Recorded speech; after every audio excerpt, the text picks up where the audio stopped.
Hi everyone, this is RK Pathak and I am from GLAD Institute. Today I have a very good topic and just I have a 6 tips to you to how to speak in English. So please just see it at the board. Guys, these are the 6 tips to speak in English. So first tips है that speak English to everybody. Speak English to everybody means जब आप जहाँ भी कहीं रहते हैं या जब स्कूल में जाते हैं या आप कॉलेज में जाते हैं तो मोस्टली आपको जो है कम से कम जो है कि लोगों से मोस्टली जो है लोगों से इंग्लिश में बात करने का प्रयास करना है। पर थोड़ा आप जैसे जहाँ रहते हैं तो आपको आसपास देखना चाहिए कि just who are the educated and who are not educated. तो the person they are the educated, आपको उनसे इंग्लिश में ही बात करने का प्रयास करना चाहिए और वो आपका रेस्पेक्ट भी करेंगे और आपको उनसे रेस्पेक्ट करना चाहिए। तो अगर आपको इंग्लिश में बोलना सीखना है तो आपको जो है कि अधिकतर इंग्लिश में ही बोलना पड़ेगा। You have to English speak in English mostly if you want to learn English. तो आपको ध्यान रहना चाहिए कि हमें जो है कि सबसे ही इंग्लिश में बात करनी चाहिए, जब भी हम जो है कुछ समय के बाद हमें इम्प्रूव हो पाएगा।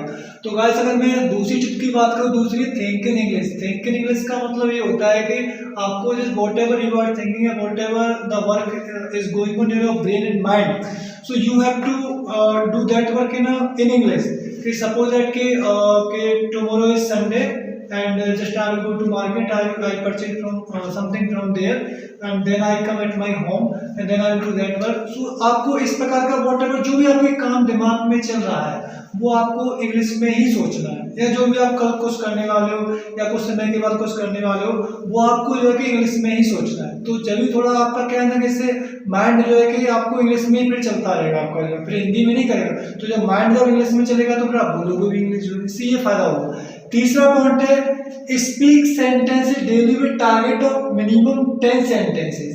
तो कहने का मतलब हो गया कि मेरा कहने का मतलब है कि आई मीन कि 10 सेंटेंस का आपको स्टार्टिंग में जब आप जो है कि इन रूलों को फॉलो करेंगे तो आपको 10 सेंटेंस जो है इंग्लिश में डेली बोलने ही बोलने स्टार्टिंग में। जैसे अगर आपको लगे that if you think that I am improving, just I am doing something, I am getting something, तो आपको वहाँ पर फिर अपना थोड़ा इसमें 10 to 15 कर देना चाहिए। फिर उसके बाद धीरे धीरे 20 करना चाहिए, फिर आपको 25 करना चाहिए। तो बट विद टारगेट कि मुझे just by hook and by का I have to speak 10 to 15 sentence daily, I have to speak, बोलने ही बोलने। वहाँ पर कोई उसमें कोई समझौता कंप्रोमाइज नहीं होगा, वो हमें बोलने ही नहीं। अगर आप बोलोगे तो जल्दी आप सीखोगे इस चीज़ में, आपका इसमें फायदा आपको दिखेगा और काफ़ी फायदा दिखेगा कुछ चलने के बाद। आपका है 4 पॉइंट है read out loud 15 to 20 minute. तो गाइस अगर आप इंग्लिश में बोलना सीखना चाहते हैं तो आपके पास कोई बुक्स हो इंग्लिश की या मैथ की या किसी की भी हो, लेकिन वो इंग्लिश में होनी चाहिए।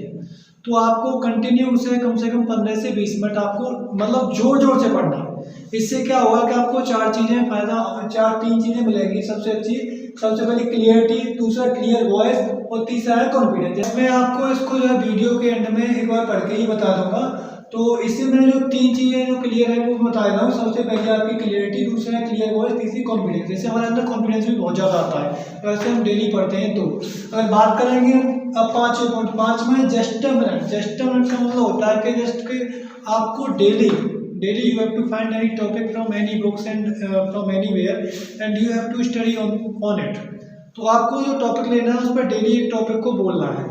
कोई भी टॉपिक आप सिंपल से सिंपल या फिर हार्ड, फिर जैसे ही वॉट एवर था तब जैसे करंट अफेयर में से ले या फिर आपका कोई ओल्ड ले या किसी बुक में से ले या कहीं से भी कुछ भी ले, या कोई सेल फोन का टॉपिक ले लें आप लोग जो है, या फिर कोई आपका जैसे कोरोना बीमारी का ले सकते हैं, किसी का भी टॉपिक आप जो ले सकते हैं और उसे आप अच्छी तरह से पढ़ें और उसको ट्राई करें कि उसको जो है और बेटर करें। और लास्ट पॉइंट आपका make a story daily. Make a story daily means होता है कि हमें एक स्टोरी रोज बनानी चाहिए। जैसे कि हम कोई एक स्टोरी जो है किसी बुक में से ले और उस पर हमें रोज जो है लिख के बनानी चाहिए।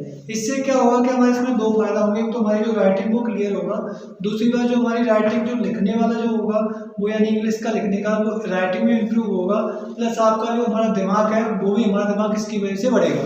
तो गाइस ये 6 जो टिप्स मैंने आपको बताई है, तो जो बात कर रहे थे 4 टिप की, रीड आउट लाउड। तो रीड आउट लाउड में जैसे मैं अब आपको सामने किताब लेता हूँ और इसको जैसे पढ़ेंगे।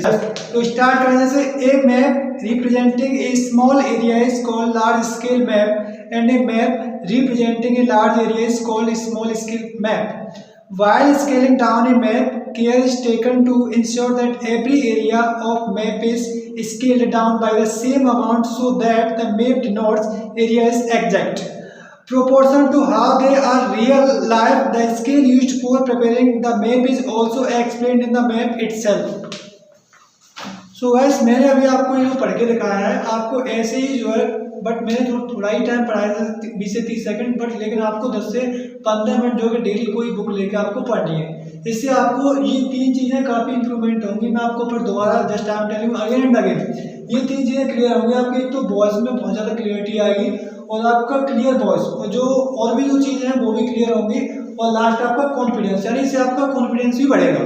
तो गाइस मैंने आपको बता दिया जो है, that's all, thank you very much. और मुझे प्लीज़ जो भी मेरी जो कुछ आपको क्वेश्चन है, क्वेरी है, मुझे एक बार जो है कमेंट बॉक्स में जरूर आना। Thank you very much.